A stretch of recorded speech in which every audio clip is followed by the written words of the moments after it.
Hello to all my multicultural psychology students. I am going to be putting this video onto my YouTube channel, which is rlinden4 at YouTube. I will be sending you the link. Since we didn't have our face-to-face Zoom class last week, I wanted to use this video as a time to just kind of catch up a little bit. And so you all have a copy of my review sheet number 2, which is about research in psychology. And that's what I wanted to talk about a little bit tonight. To just kind of frame this issue, we are talking about culture and cultural biases. And but to back up one step, this is probably common knowledge to all of you, but psychology, as you know, is a social science. And as a social science, it is based in conducting research, using the scientific method as a way to answer questions about human behavior. And, for some folks starting out in psych, like new to psychology, it's a surprise when people find out the degree to which psychology is grounded in scientific research. So to just kind of set the stage a little bit, one way to think of psychology is there's many different subfields of psych. There's like 55 different fields of psychology, but they all can be divided into either what's called pure psychology or applied psychology. So here's the distinction. Pure psychology refers to doing research to answer all kinds of questions about human behavior. So pure psychologists are the scientists of the field. They're the researchers. They're the ones doing experiments, naturalistic observation, correlational research, survey research, and this is all talked about in Chapter 2 of the Mio textbook.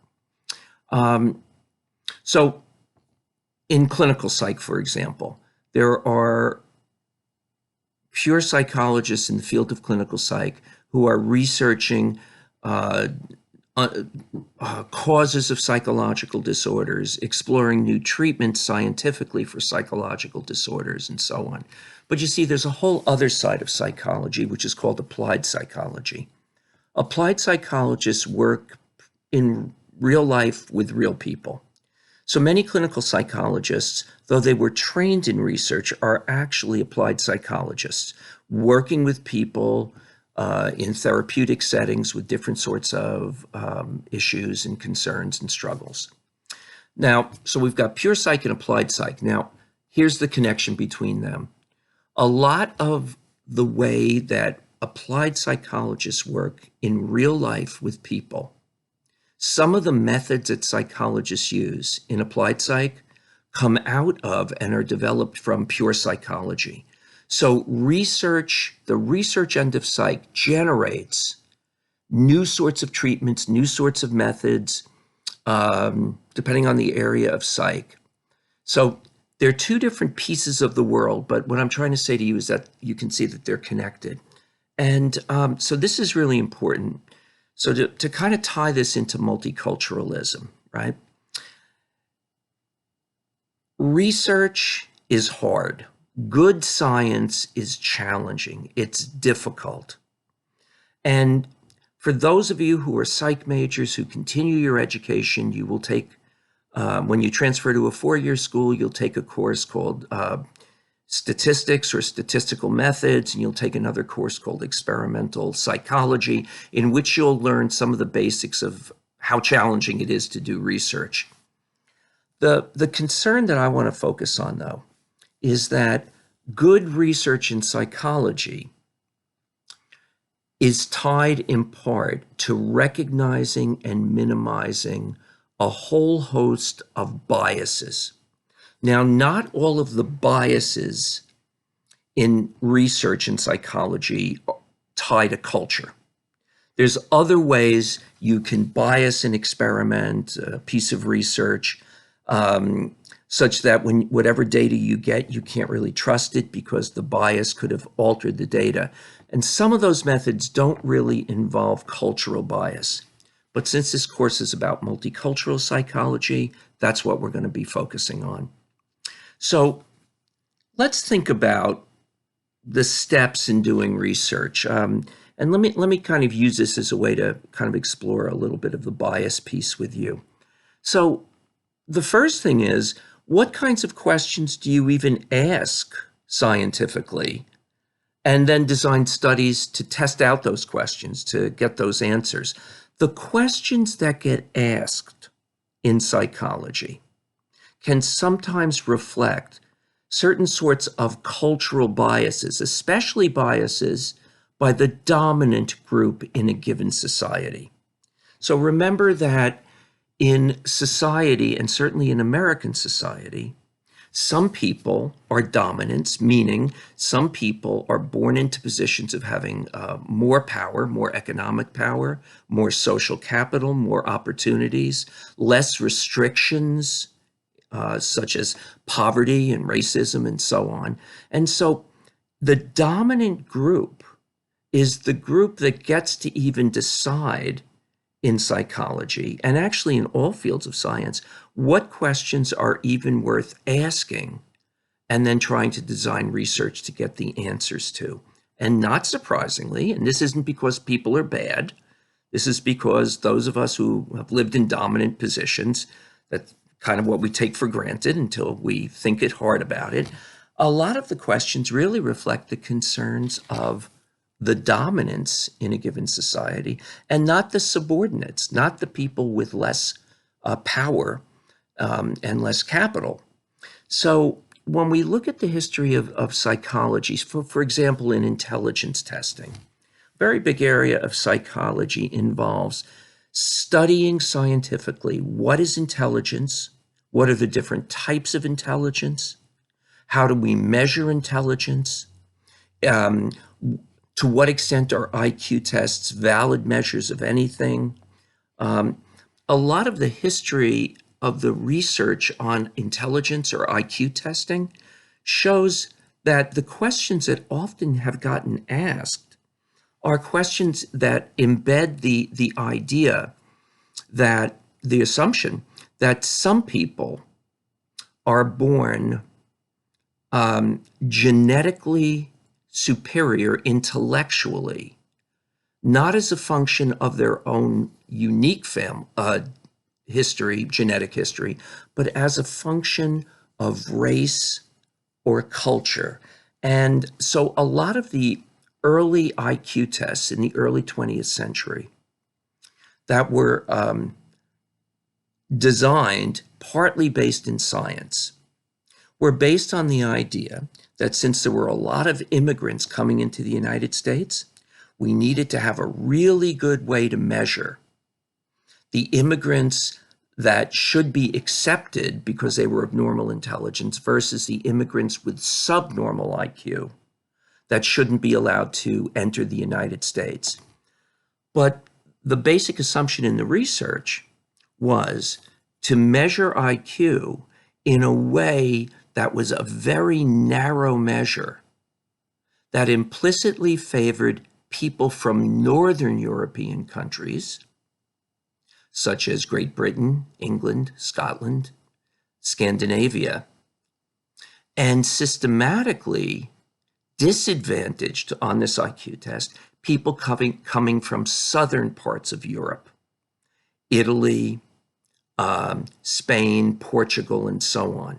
And so the way the IQ tests were constructed, and this was attempted to be validated or supported by research, was really looking at asking certain sorts of questions which would favor one population and disfavor another population. And so now that goes back almost a century at this point. But there are some more current examples of how the questions that we ask and then try to test scientifically often tie to certain sorts of cultural assumptions, especially on the part of dominant people. So there's a long history in psychology Since men have been dominant as compared to women historically, there's a whole long years of research in psychology that have explored the way that women have been defined as mentally well or mentally not well.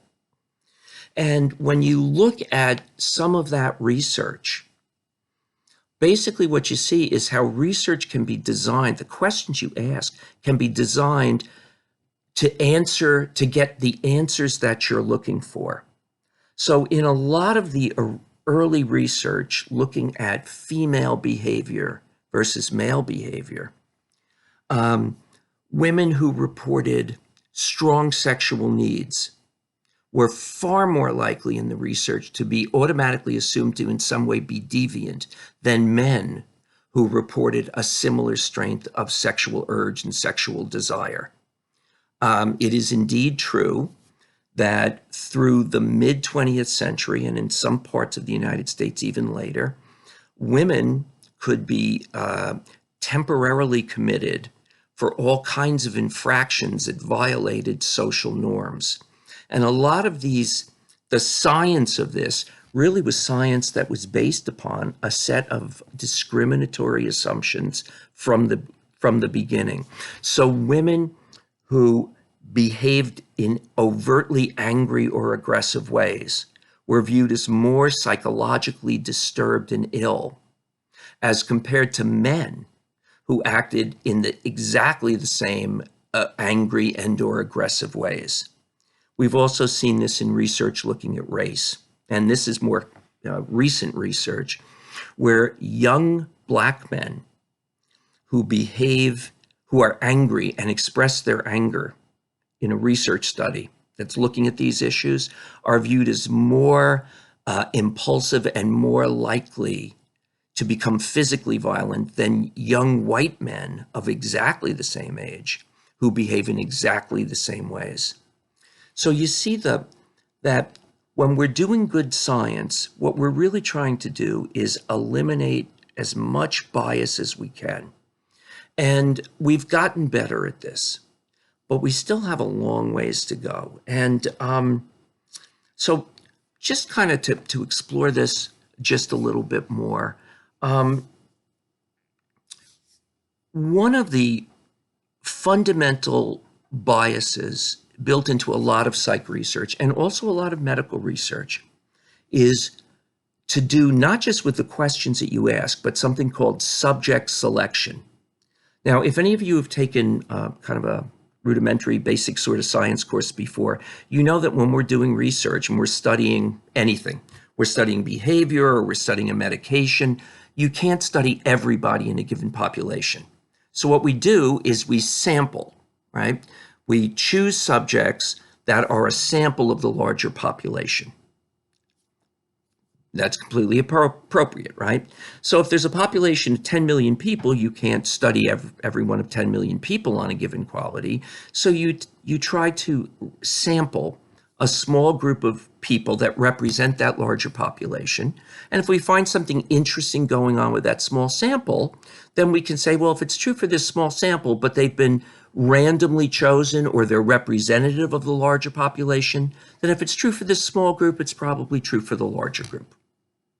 Okay, so you've probably all heard of random sampling, which is a method of getting subjects for any piece of psychology or science research. And what you do is you try to randomly sample a larger population. So for example, in the old days when there were phone books, you would think that this would work, but some people would say, well, if you go to everybody in a phone book and you randomly pick 10,000 names from the white pages of a phone directory, that's a random sample. Now, of course, I'd like to ask you to think if that's really true or not. Obviously, it's not, right? Because not everybody has a phone.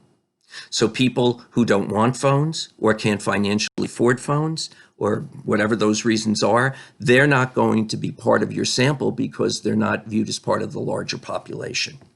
Okay, so now let's talk about psychology and a little bit about medicine. Until not that long ago, all of the scientific research that focused on new treatments for heart disease, specifically medications, almost all of the subjects were men. Until not that long ago, the samples that were used to study medications for heart disease, females, women, were simply underrepresented, and in some research, not represented at all. And so what was discovered as this kind of journey went on is that some of the cardiac meds for heart disease help men, but either don't help women, or some of them actually make females with heart disease move from the positive direction to a more negative direction, meaning they got worse. We see the same sort of thing in psychology research. 80% of the research in psychology that winds up in psychology journals, 80% represents students, college students, most of whom are westernized, meaning from Western cultures, are educated, come from industrialized nations, tend to be well off, or maybe not rich, but well off, and come from democratic countries. Now, the acronym I just gave you is WEIRD, weird. And so much of the research in psychology that's been used to generate deeper and deeper understandings of human behavior and human psyche, how the mind works, is based on a very limited subject sample size, right? So think about how many people live in the United States who have immigrated here, who do not come from westernized cultures, come from Eastern cultures, very different cultures with different ways of building human beings. Is it possible that what we find to be true for Western subjects might or might not be true for subjects from other cultures? And the answer is yes, right? It is not necessarily true. Many subjects historically in the United States, in the history of psychology, were white people. And so we've got a whole database of information about human behavior, but based largely on a white sample, or more of a male sample, or more of a highly educated sample. Okay. So part of what I'm saying is people who represent minorities in the United States and are subordinated in the United States, their voices don't get heard in the research. So we cannot, and here's the problem. If I'm doing a psychology study and my only subjects are all white, all men, and all between the ages of 20 to 40, even if I find something very interesting to be true for that group, can I scientifically generalize to non-white people, to women, or people younger than 20 or older than 40? The answer is absolutely not. That's called, when we do that, it's called generalizing beyond the data. And what we're really doing is we're basing our findings on a small subset of people, and then we're generalizing out to everybody. This is not good science. Unfortunately, some of the history of psychology fits that sort of description. And now there can be a lot of reasons for that. It's challenging to get subjects for scientific research. Why college students? Because the history of psychology is largely tied to requiring, in many colleges and universities where research is done, requiring undergraduate intro psych students as part of the course to sign on, required to get through the course, for a certain number of hours being willing to function as test subjects for different research purposes. And so think of all the people who don't go to college, right, who would never then be in that subject pool. Right? So we've got a number of problems. One is just the way we ask the questions. What questions are even important enough to study scientifically? And it's the dominants in society that get to decide what those questions are. And then the second dilemma that I'm focusing you on is the dilemma of subjects and samples. We often use subjects that simply don't represent the larger population. Now, things have gotten better in this regard. In the past 15, 20 years, as psychology has evolved and the multicultural perspective, which is the turf of this course, has become better understood, we are doing better in general in terms of reframing questions and realizing that there's a lot of questions that we need to study scientifically that we just haven't, and also doing a better job in terms of trying to create representative samples when we're doing scientific studies. Okay, so I'm highlighting just a couple of things. I'm at 21 minutes now. What I'm going to do is, instead of doing one long video, I'm going to do a couple of shorter ones. So all I've done tonight is just kind of introduce this topic, giving you a couple of specifics. What I'm going to do tomorrow is come back and do a second piece. I want to talk more specifically about IQ testing, because I think intelligence testing or IQ testing is a really good example of looking at some of those biases and how we're trying to correct for those. Okay, so I'm going to put this up on YouTube, and you'll all be getting an email from me. Take care.